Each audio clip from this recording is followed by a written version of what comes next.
We spoke about long form content trends. Now we'll look at short video content in upcoming session on the short video explosion tapping new revenue streams. The impact of short video during the brief period it has existed has been nothing short of explosive. Plain Jane advertising is not the way forward on these platforms. They must leverage influencer marketing and branded content to unlock their full potential. This panel explores the opportunities on short video platforms, and this session will be joined by the who's who of the industry. Yes, I feel glad and honored to welcome on stage Mr. Niranjan Avasthi, who is the head product marketing and digital business, Edelweiss MF. Please welcome Mr. Niranjan. We would like to take the honor to invite you on stage with a huge round of applause. Please welcome. Along with him, I would like to invite Miss Priyanka Salot, co-founder of the Sleep Company. Miss Priyanka, please welcome, ma'am. We have Miss Resha Jain, Vice President and Content Marketing, Sugar Cosmetics. Miss Resha. We have Mr. Revant Bhate, co-founder and chief executive officer, Mosaic Wellness. Please welcome. And to moderate this session, we have a session chair, Ms. Gunjan Arya, who is the CEO of OML. Welcome, Ms. Gunjan. A huge, big round of applause for all of you. All the very best to you, Gunjan. Thank you. Hi, folks. Hi. I think we'll get started Hi, so that we can Gunjan. finish on time. Sure. I know a bunch of us here have hard stops. Just to sort of bring everyone in, I know there are very few people here, so we're actually going to just continue the conversation we were having in the green room. For the few that are listening in, should we just introduce ourselves? I don't think that really happened. Resha, if we can start with you. Hi everyone on the panel and otherwise. I'm Resha. I head content at Sugar and all other group brands, and I'm really excited to be a part of this and learn a lot today. Thanks. Hi, I'm Revant, co-founder of Mosaic Wellness. We run a couple of health tech platforms on men's health called Man Matters and women's health, Peabody. Hi everyone, I am Priyanka. I'm the co-founder of the Sleep Company. We are a comfort tech startup really trying to disrupt the way people sleep and sit across the world. Hi, I'm Niranjan Avasthi. I look after products, research, and marketing and digital business at Edelweiss Mutual Fund. Wow. I think this is a really diverse panel. Yeah, on the short Niranjan, if we video can start explosion. with you, Sure. from a cost accountant to marketing, it'd be great to understand your journey and how has short video played a part in that. Yeah, I mean, I was just looking at the panel and I thought I am the least, eligible to talk on this, looking at my background. But I'm a cost accountant, so people would least expect a CA or a CMA talking about marketing and video formats. But I started with sales into mutual funds. So when I work in sales, I directly talk with the audience and the customers. Then I move to products and research, knowing what they want. Designing something at the back end is another exciting work. And then in last few years, I've been handling marketing as well. I found it very easy because I know what the customer wants. I know what the product is. I just need to communicate it. The team does the fantastic job and the creator economy is all there to make life easier. On short video format, I think so. We all know the stats, right? Human behavior is very attuned to catch communication through video format. It's a mix of video as well as sound, which is the most effective way to communicate. And when you make it in a short form, it's actually very difficult because you need to nudge people, you need to say a story, you need to also talk about the product. I think so it's very difficult for a content creator to do that. And when you create something which is quite difficult but easier to understand, it does the job. I think so short form videos have done wonders. In our experience, we've been doing a lot of topicals because mutual fund is a complex product, right? But last 2-3 years, we have seen a lot of people coming into mutual funds, investing. But the challenge is how to take this to more and more people. I think so short video format is the right format where we can catch the attention of a lot of people, tell them the story, simplify complex concepts. And I think so for us, it's been a great experience. We did a lot of topical short video format. We use topical days like, Women's Day and all, and use short format videos. We have also worked with influencers to simplify the message and reach a larger audience. Got it. Got it. I think you spoke about influencers, and the one space that has really exploded is beauty influencers. Resha, if you'd like to talk about what you've seen in your journey and everything that, of course, it started with YouTube. Now most of it is TikTok and short form, right? How has that played out for Sugar? I think for Sugar, it's been like influencers have been like the absolute backbone of how we built it up. The last 3 years have seen us work with thousands of influencers, and we love working with them. I am a big, big believer that there's a lot of work that goes in. I think especially short form content, and I'm not only talking about platforms like Moj, Takatak, Josh, Glance, Roposo, all of those. But YouTube and Instagram and Facebook have adopted it. And they're doing such a brilliant job with it. I mean, you can't overlook the fact that this has come here. It's changed habits and viewing habits. It's changed how people look at content, how much they want to watch, what kind of way can you package your content in. So it's largely been amazing for us. We see, especially with beauty, because it's something that everybody likes to experiment with at home, and now there's a way to tell your own unique story, and it's been a boon for us, and we've had great successes. Honestly, we worked with Moj last year on a campaign which went viral for us with 7.2 billion views. Wow. And it was so much fun to do it. YouTube, we've grown to 5 lakh plus subscribers. Instagram is 2 million plus. And I think the last 2 years with reels and shorts coming into the picture, Yeah. that's really helped us, take our message. Awareness is huge. Impressions are huge. That, I mean, for a startup, a growth stage startup, I mean, for us, it's been a boon. That's fantastic. Revant, you've had 2 years of building Mosaic. What role has content played for you? Because obviously there is an aspect of education in what you do as well, but it'd be great for you to share more with the Sure. crowd. So we started with our men's health platform, and both our platforms do talk about elective health. Now, effectively, these are lifestyle issues. Biggest issues for men are hair loss and sexual health. Biggest lifestyle issues for women are hair loss, acne, and PCOS. What we realize is that the awareness around these issues, or the right information around these issues itself, was lacking. The other big trend that we saw was there were no experts to come and talk about this. Right. So essentially, for us, our business is actually content first. While we do telehealth consultations, like we do about 120,000 doctor consultations a month. We serve about 100,000 users with products and services Oh, every month. fantastic. But before that, we are actually a content company. Yeah.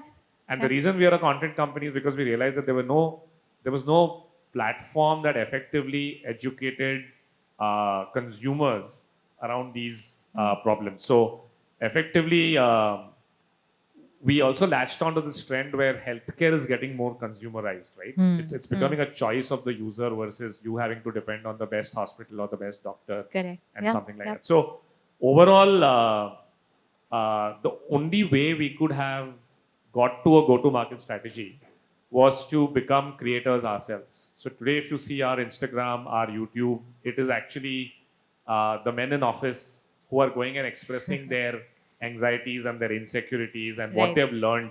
Yeah. And the women in office going and talking about women's health themselves, right? And it's been very encouraging to see. And of course, we had to work on the strategy. We had to work with external folks who would help every individual, whether he or she was a designer or a Facebook marketer or an operations person, to go out and have the confidence and say that you are also a creator, right? Because in the end, the only way you can scale this is to be a creator yourself. So we actually see a very interesting future where every company will have to become a content company, otherwise it ceases to exist.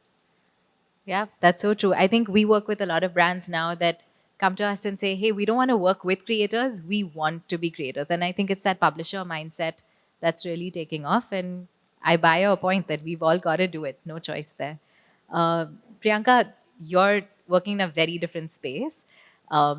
This is also a space that has influencers. So there are sleep influencers in the US. For the audience here, there is someone called Dr. Alex Shannon, who's been talking about how you can sleep. And then there's Bruce, there's a gentleman who also sleeps in luxury environments and has become a sleep influencer. Is this something that you see happening here? Is this something that you see helping your business?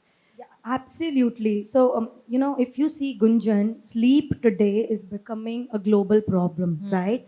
The number of sleep disorders. So, India is the second most sleep deprived country after Japan, Yep. right? And I think what has happened in the last 2 years, you've seen a sudden consumer behavior shift, right? Earlier, nobody would talk about leave sleep, but I think people didn't even know what they were sleeping on, right? And we didn't even know leave what's inside our product. People didn't even know the brand they were sleeping on. I think this has changed in 2 years, right? We see today our consumers are becoming very, very, they've started to focus on their own health and wellness. Right. And they've started to relate sleep playing a very, very big role in health, right? So I definitely think that influencers or video or awareness around sleep is very, very important, and I think that's what we really focus in the sleep company. Today, what we've realized versus 2 years back, we've realized consumers actually spend a week to 10 days doing research on, let's say, different kind of mattresses, what goes. So the way you think of what goes in your hair fall shampoo, the same way they think about what is my mattress made up of, is it really going to help me, let's say, get rid of my sleep apnea or get rid of my back pain problems, right?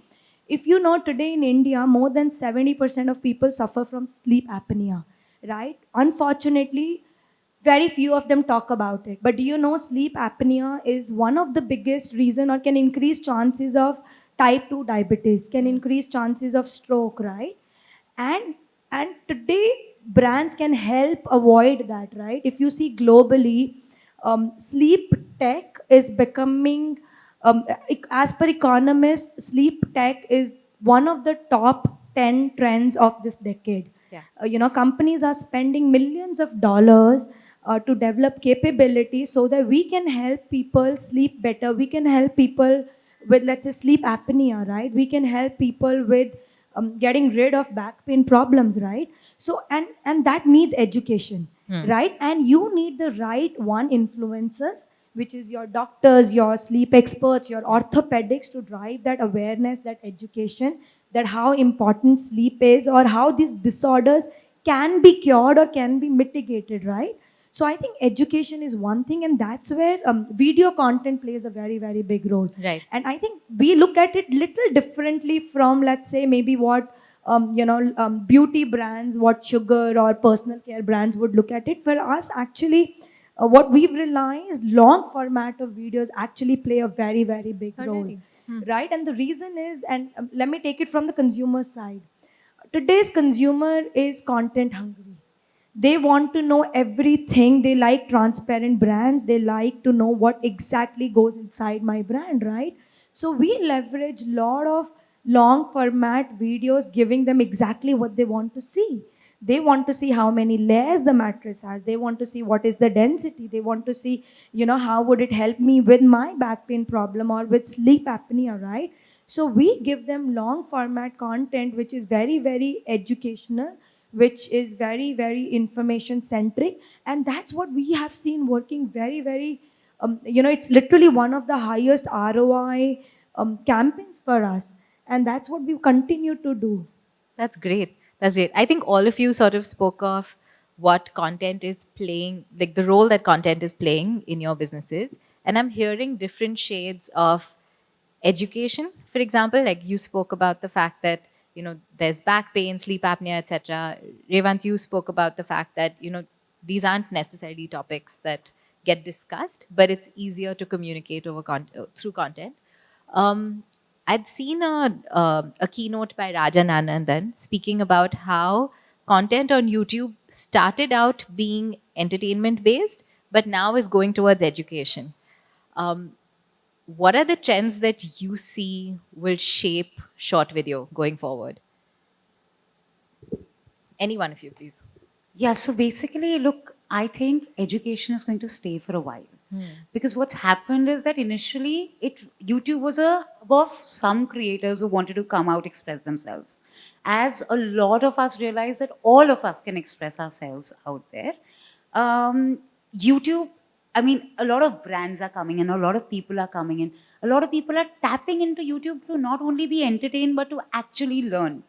We see that with makeup, we see that with personal care, we see when I was with fashion, it's the same thing. People want to know 10 different ways to drape a sari and they want to know it every day. And that's okay with them because they're getting entertained while being educated. And I think that has happened. I think as we go ahead, I think short form is going to stay. I think capsule messaging is going to stay. I also think that the a lot of commerce will come in. So the challenges are going to get very different, you know. It will be about how to influence behavior while not like, you know, because education is the best way to influence behavior and not sell. Right. You know, so till the time we are all doing that, I think we should all get onto the education bandwagon and toot its horn. Thanks, Resha. Anything from you guys? So, talking about mutual funds or investing, actually, there's a lot to be spread in terms of awareness, in terms of educating investors. I'm sure a lot of people would have heard about mutual fund Sahi Hai campaign, but why it is Sahi Hai? There's a lot to be taught. So, education, even we are seeing on the mutual fund side or investment side, there are a lot of influencers who have come up in last 2-3 years, be it on YouTube or be it on Instagram, be it on Twitter. The challenge over there is how do you simplify and grab the attention of millennials, because the target for a lot of BFSI, at least for us, is the millennials who are out there not investing, not coming, not saving while they are spending. Of course, they need to spend also because economy needs to grow, but Right. they also need to plan their retirement, need to save a lot. Uh, Short video format, and they don't have time. If we look at the stats, the retention rate for longer videos is quite short. So short video format fits in very nicely over there. Within maybe 60 seconds, you make them learn very, very simple concepts, start with basics, get into the complexity, and you're done. So I think so there is a huge and lot of scope for these influencers, which is already happening, but to cut short their long format into short format, make it simple. Instead of doing 1 or 2 videos, do 10 videos and be out there. Right. That I'd 100% agree with you. My husband found social media over the lockdown and he asked, hey, is there one thing that I wouldn't do? I was like, yes, you would never go on Instagram. So he said, okay, I'm going to take that up. And he's from finance and he became somewhat of a mini finfluencer. And this Absolutely. is the 2 Instagram years is big. of Instagram COVID. is big for mutual fund. Yeah. In fact, when we started 2-3 years back, a few years back, we thought LinkedIn and Twitter is the right format because Right, a right. lot of intelligent people are there. Yeah. But that's not right. Insta is also, because if you want to catch hold young people, Insta is the place. Right. And a lot of brands, including us, we are there, and we are getting good response. Of course, of course. What about you guys? Have you, like, is there something that you're seeing now will translate into the future? I mean, it's a little bit of a harder challenge for us because I think while people are there for education, they're also there for entertainment. So edutainment is what we call it, right? Right. Super hard for us to talk about men's sexual health Right. in a education and an entertainment format, right? I think we've sort of figured that out, and I think that's the reason why core just talking about it passionately, being open about such things has obviously helped us a little, but super hard problem for us to keep scaling that up as well. So I honestly still don't have the answer as to how do we sustain. I mean, like we were discussing in the green room, that's where instead of getting Akshay Kumar or an Ayushman as a brand ambassador, we thought getting Zakir, Right. because men don't talk about their feelings, right? But Zakir does. Yeah. Zakir does show that how men can be insecure and what kind of problems men face, but they don't really open up about them, right? So, getting the right, previously it always used to be how do you align with what does the platform want, what does your brand stand for, etc. And used to usually end up with the association where you want to sell more products to folks. But when you stand for something that's so emotionally close to everyone, we'll have to figure out how to create content with individuals who are all about expressing themselves, being who they are. And I mean, no disrespect, but is not considered commercial in nature in Of that course. sense, right? Right, So right. super hard problem. I'm honestly hoping some people in this room or some people who hear me will eventually come and give me a solution for the same. Yeah, of course. But I think what you said, right, which is working with individuals who are comfortable talking about um, very, very personal issues. But that is also the beauty of what influencers or creators bring to the table, as opposed to a Bollywood star who would typically be on a pedestal. You've always seen them on a red carpet. You sort of see them from a distance, versus I think most of us here have seen Tanmay's bathroom, thanks to his vlogs. And that allows for that level of closeness. So I get that as the attraction behind influencer marketing, and of course the degree of trust that people are willing to Yeah, place in them. and Gunjan, I just want to add something, Yeah, and yeah, I go think ahead. that's the reason. See, why you see a lot of brands today working with influencers, and maybe not, which wasn't the case earlier, and people just relied on, let's say, entertainment or cricket or Bollywood or cricket, right, Right. as their brand endorsers or influencers.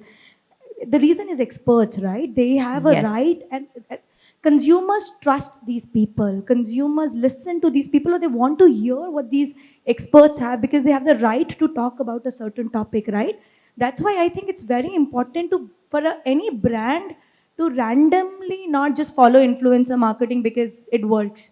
Okay, it will only work if you have the right influencers with you, right? As Revant said, that Zakir has a right to talk about this, or Right. he's been talking about it. That's why men would listen to him, right? Versus picking up anybody else. So I think it's very, very important for everybody, both sides, either from an influencer perspective or from the brand's perspective, to know that there is synergies, and to know that it would work for the consumers, right? Otherwise, it will never work for the brands, and they will never continue. So I think that's very, very important to understand. 100%. And this is a great segue actually to my next question. I was building up to it, but you did my job for me. Thank you. My question is, um, where do you draw the guardrails? So things like health or even finance, you may choose to work with an influencer, but what are the guardrails, and how do you check whether what they are saying is 100% accurate now, because it's getting so close to, it's not just, hey, red looks great on you. It's put your money here, or hey, this is a great product to solve X or Y problem. How do you check what they're saying is real, and who is the onus on? As far as finance is concerned, there's a lot of onus because uh, it's hard-earned money of people. Sorry to say, but there are certain upcoming influencers who are not giving the right advice. So in fact, for it is up to a brand like a mutual fund or any other brand to also guide people towards right directions. And we have been very, very selective when we work with influencers. We've also, I mean, sometime back we also discussed, even brands want to be a content creator, right? You said Yeah. that. We have also tried that. So we have been running our own podcast channels. We are doing a lot of videos with our own fund managers and our set of influencers. Our CEO Radhika Gupta is one of the very most famous influencers. So we are using our own channel. We are also talking a lot and interacting a lot with all of these influencers as well, and not only for endorsing brands, but also hand holding them, educating them what's new, all about the markets and all. So yes, there is a mix and match of that. There are certain wrong advice also going out there, but it is up to the brands, because ultimately their products will be sold when it is a mutual fund or any other financial product. The responsibility is all the more important. There are very strict regulations as well coming from SEBI and other, whether it is RBI when it comes to other financial products. I think so the responsibility lies on the brand to correct that and highlight it in the social media. Got it. Thanks. Any of you would like to jump in? I'll just add, and what Niranjan said, I think the word I'll pick from is responsibility lies with the brand, right? Right. What the brand or what the, let's say, the team or the founders are passionate about and what they genuinely believe in is what would reflect out, right? Let's say at the sleep company, or if I as a founder believe or really passionately wants to make people and wants to really upgrade the quality of sleep, right? I would want to partner with people who believe in the same passion, or influencers who believe in the same passion, or who can talk about the same thing because they can genuinely help my customers, right? Which is what we want to do. So, for example, and that's why, obviously the world is full of blacks and whites both, right? Right. And I think one has to choose what you believe in and what you want to drive, and hence pick the right influences, right? We work with a lot of doctors, we work with a lot of sleep experts, we work with a lot of orthopedics, right? So that we can continue to drive the awareness, we can continue to help our consumers. So I think it's the passion and the responsibility just lies with the brand, and you do what you believe in. I mean, we are in a sort of health is more of a pull business where you know what is the best hospital, what is the best doctor, right? Now, the problem therefore for us is how do you look at investing in creating that pull in the long run? So for us, therefore, if you look at the strategy that we have chosen is largely around content building ourselves as well as with influencers as well as with medical experts. But it's all around education, around let's say particular lifestyle, particular issues, particular ingredients, diets, anything and everything. And it's a little long-term strategy. I mean, luckily we have venture capital backers who have been assuring regularly that don't worry. We're, The we're future is lucky as good. well. On the agency side, it makes our lives really easy. Yeah, because there's no immediate ROI for these things, right? And we have entered what we call sort of almost like a category creation. Like if you believe that consumerization of healthcare is the future, it will require someone to actually invest in that as well, right? Right. It's almost like feminism was actually invented by capitalists. There was a marketeer sitting there who said this is a movement that Right. is- We need to sell more washing machines. Yeah. So that's what when we started with men's health, we realized that someone needs to stand up and be the voice of men as well, right? So in the end, that investment is something that we do with our content, and therefore, luckily, it's more around education, and therefore, we are always on the safer side. Otherwise, yes, healthcare does have enough regulatory aspects that you can't really start selling and pushing stuff out, right? So automatically, the regulations around healthcare are quite strict in India. In fact, it's super hard to even talk about sexual health because the amount of scrutiny that comes on you is supremely high, right? So we just focus on the content and education, and then let the consumers come to us on the platform, and that's when the real intimate conversations start happening. Right. That's really interesting. I have a friend who's starting something called My Muse, which is a startup in the sexual health space. And that's really her playbook, which is let's just create content because we're anyways hungry for this kind of knowledge. And so short form video or just all the content platforms today give us that ability to broadcast. That's something that we didn't have access to before, and hope for people to find us. And that's I really think what the most interesting aspect that all of us, again, when I spoke about every business needs to be a content business, is you'll have to figure out how to own a particular set of audience in this absolute clutter that we have in the internet. And to own that audience, you'll need to just make sure you're consistently carving out your niche in terms of content. So that's what we are trying to do. For sure. And I think that's the other benefit that these short form video platforms have provided, which is allowing brands or even creators to build communities and then brands to leverage those. I know we have about 5 odd minutes left and you have a hard stop. Just to wrap this up, what is your guilty pleasure? What are you doing on short form video apps, or what are the people you follow that you would ideally not bring up in a conversation? Who are you following? Who are you watching? I'm sure I'm following a lot of people that I won't bring up in conversations. I only watch. I think I watch a lot of short form content. We run 4 brands which thrive on content, So, I mean, I watch anything and everything. My boyfriend thinks that, are you like, all you watch is women? I mean, but for me, everything guilty. Honestly, watch a lot of gossip. I watch a lot of things that my audience is watching. I watch all of it. I think uh, it'll be similar because we are so. I mean, as a founder, half the time you're always thinking, "What are you missing out? Right? What's the Right. latest thing that you're not doing?" So, you end up usually figuring out what are the best young new age creators doing content on. So, and unfortunately, the biggest problem I see is it's become an addiction. Yeah. The way you keep scrolling reels and all of the short form content, and you got into it for education, Right. but now it's become a habit. And yes, I mean, my team does get too many WhatsApps from me at 1 in the night saying, "Arey, ye acha trend kar raha hai, let's try this." But yeah, it's an unfortunate habit that I've got picked up. Now we need to figure out how to, and it's also sort of competition for us, right? Because the Yeah. biggest impediment to your lifestyle is all of this content that you're consuming. Yes. So it also leads you to believe as to how do you finally fight this in the end, because we need our consumers to actually stop binging on nonsense content and sleep on time. Hopefully, so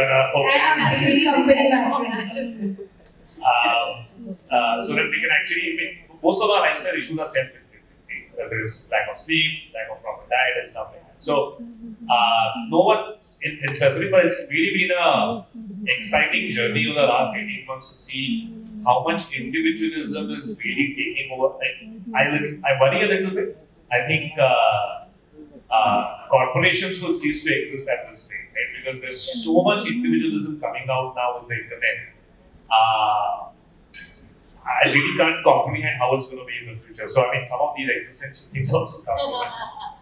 No, but that's true, and I think it's not just corporations; it's all other forms of institutions.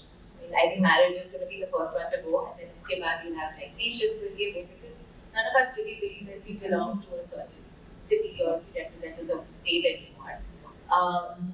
But to that point, I just read this quote this morning which said, Earlier, we used to be born into a community and then it was on us to find ourselves. Now we're born as individuals and now we have to find communities.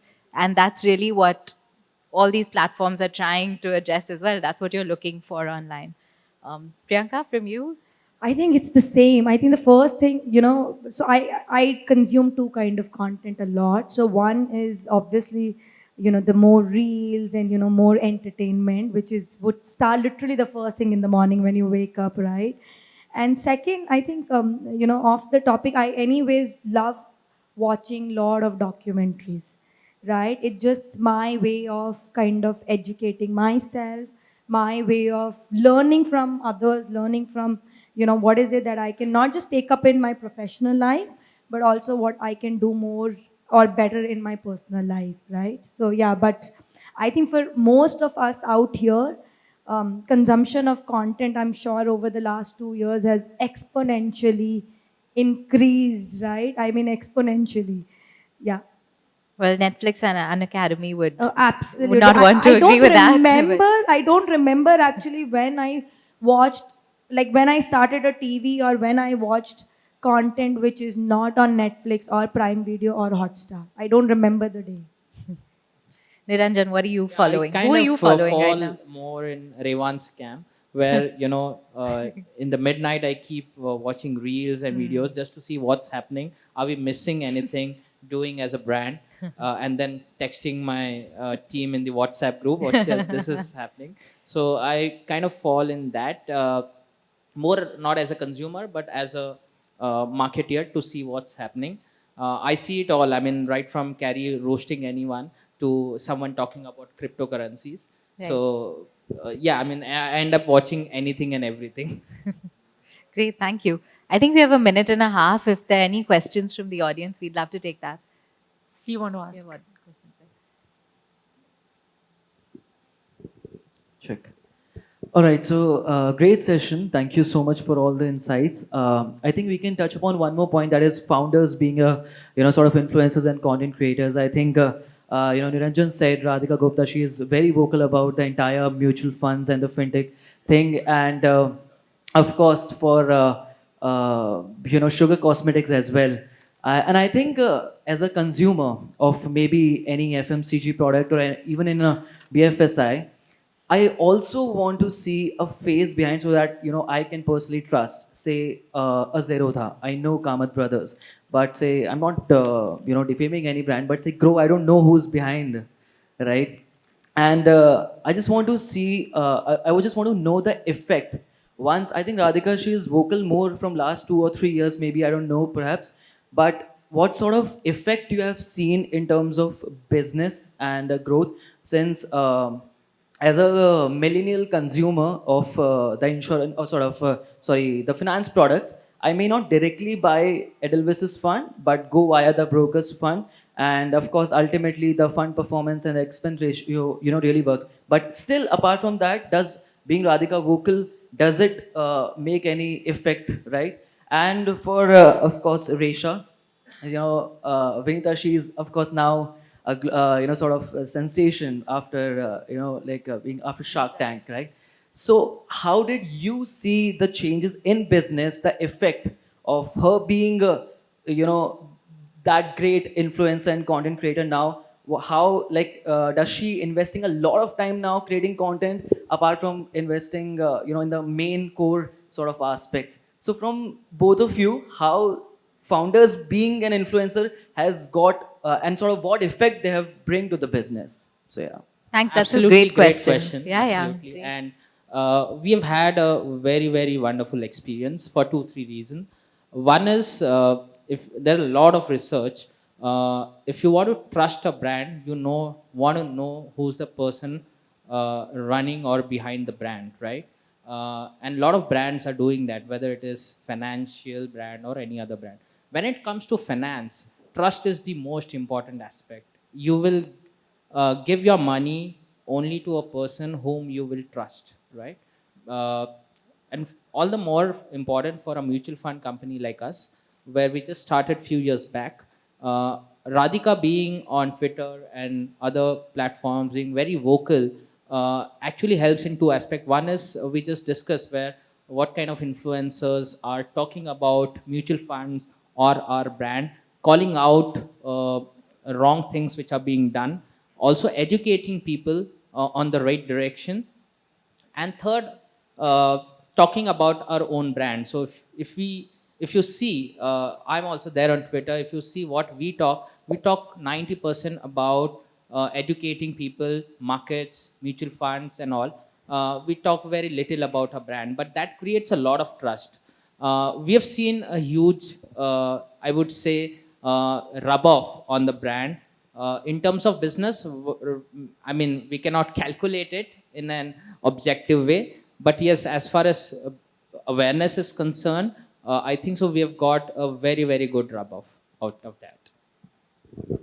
So, well, I could just say +1, but I'll tell you, with Vinita going on Shark Tank, like you said, and she's active on a few platforms, like Instagram is big for her, Twitter is big for her. We've seen, look, I'm not talking about revenue numbers, immediate impact. Nobody watches Shark Tank and walks into a store and says, I want Sugar's lipstick. But I think the awareness that it gives to a brand is unparalleled, and we've seen amazing stuff happen there. Sugar is a beauty business, and Vinita resonates the value of the brand. Although she is hardly a beauty influencer, she's an influencer merely because she is seriously a very, very impressive and inspiring person. And for a woman to make it so big, and through all through her journey, it's everybody wants to know it. So we see a lot of women be able to resonate with the values that the brand, because they do believe that they both echo the same value. So just like Niranjan said, it has a lot of impact. Even when people buy lipstick, they do want to trust the brand, and I think it kind of impacts that credibility, brings a lot of credibility and awareness. It doesn't really translate into revenue numbers immediately, but thankfully we are fine there. But I'm sure it translates to brand building, which is what we are trying to do. We are trying to build for the future. I just want to add, actually, it makes the brand more human. And we all being humans, we like to deal with humans. So that is a very, very important aspect. We have another question there. I'll just make it quick. Thank you for the session. It was really nice. I am an advertising filmmaker with a very conventional background of ad films. And while we have spoken a lot about influencers and educational videos, which are, honestly, a lot of them are there on Instagram and other social platforms, do you see advertising videos like, would you like to use, you do use advertising videos as well. So what are your thoughts on that? Are you looking at the kind of production values that used to be clearly are not? You are getting a lot of reach without having to spend that kind of a buck, but would you still? And if you do, then, or if you again would want to have a wish list from an ad filmmaker that, okay, you can't do what you used to do before, so can you do this? Are there any thoughts, any thought process in that zone? So we've just started doing production ads for brand building. I think we see a big, you're right, we are seeing a gap in terms of not the difference in production, but in the difference in the way the scripts need to be written for, how these platforms want to talk to their consumers.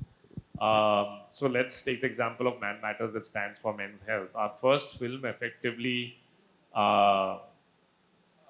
wanted to really poke men into saying that, you need to also open up, right? You don't need to stifle up your emotions and stuff like that, right? So we then tried a film where we took it from a woman's viewpoint, and it was a woman during the Valentine's Day actually expressing frustration that her partner is not opening up, right? So it requires a very different scripting thought process. And I think today's or the next 10 years, the kind of brands you'll see, the authenticity in scripted ads needs to almost, move a long way to almost how an influencer would be authentic, right? And it's very hard to recreate as such. But I think with the right efforts, it's certainly possible. It's just that if you ask me, my personal frustration is always to try and bring out more authenticity in the scripts that get made. And it's very hard to make that move for most traditional marketers, but we are seeing that move happen. But surely there is no way that, see, in the end, however large an audience you have, let's say she mentioned they have 2 million followers on Instagram. Deepika has 100 million followers, right? So in the end, everyone wants to keep growing. So you will always want to reach out to more and more people. And there is no way that distribution spreads for a particular content asset will go away. You will need to keep pushing it to more and more individuals as well. So content creation through structured programming is not going away. It's just that it will need some amount of needle moving for most ad filmmakers to maybe conform to how today's marketeers are looking at it. I'll add a little bit to that, and I agree with whatever Revant said. I just want to say that there are two ways to look at it. So as much as, of course, storytelling is becoming more relevant to whatever storytelling is working right now, and that keeps happening through every generation. It's not new to this. Having said that, I definitely think that ad films also have their own place. But the thing is that right now you may be on a panel. We did an ad film last year. We'll be doing something this year for maybe 2 of our brands this year. So the bigger players are still working on ad films. They're also working on digital. For a lot of us who came from the D2C space and the e-com space, we actually did a lot of digital first, because to have the spends for ad films is a different kind of spend, right? So, and as you grow, you'll make space for both. Although, of course, storytelling is always going with the times, and also going with the format. So I think what I would suggest is that for ad film creators, they need to understand that as much as there's a space for this, there is also space for effective vignette, small storytelling, very authentic, like he said, extremely conversational storytelling, extremely relevant storytelling. And I have seen a lot of people do that beautifully by branching out. I think so. Looking at the ads, number of ads in a cricket match, the traditional ad film is not going to go away anytime soon. But that said, I think the way you look at traditional advertising is changing. So if I could take that as well, considering I ran an agency business, I think that the transition that we have seen is really just paying attention to where audiences are at. And depending on how audiences consume certain media, it's important for us to put on a different lens. So one of the talents that we represent is Tanmay Bhatt, who was behind all the Cred ad that was a very, very successful ad campaign, if I can say so myself. But the idea behind that wasn't to put $1 million behind one 30-second ad and run that on repeat, because you know that during an IPL match, people are going to get up and go to the loo. So make 7 films, because each film is going to be a surprise. So it's really about staying super close to how is the media performing, what is the audience's, consumer, just media consumption habits, and then plug in there in a way that makes sense for that moment. So yes, the shift to digital again is because audiences are there, and for these brands, those audiences sit there today. I think it's more that than saying that, hey, there's no space for TV advertising anymore. The other way around, because like Instagram has started a campaign of 1 minute reels. Yeah. So would you be interested in making ads which are specific for Instagram? So there is money being spent, there's production that is going on. You would be spending more than saying taking a Instagram an influencer's video, but it's only on Instagram. So would you? Right. Are you guys looking at that? Is that also a trend coming up? I don't see it becoming huge immediately because I think that when it's on Instagram, at least my experience says that paying an influencer is a way better way to spend money, because even when their content I put on my own platform, it has a way, it resonates a lot more. I mean, just spending and boosting an ad to reach that many audience, I get that organically when the storytelling is a lot more authentic. At least that is keeping in mind the platform you're speaking about specifically. You know, right now, production value in terms of ad creation for Instagram, it would be very, very different from traditional advertising. We've actually seen something different, specifically for YouTube. So YouTube, with about 450 million active users, you could potentially, I think most folks are really replacing their television distribution spends with YouTube, and we're actually experimenting a few content assets that would go on only YouTube and get distributed on YouTube as well. I'm not so sure about Insta because the difference is it's only about 250 mil. It's much younger audience and they really like short form content. And it's very hard for a scripted storytelling. Like my biggest struggle with most of our agencies is to get a good creative story in less than 15 seconds. It's like impossible. The smallest ad I've got till date is like 3 minutes, right?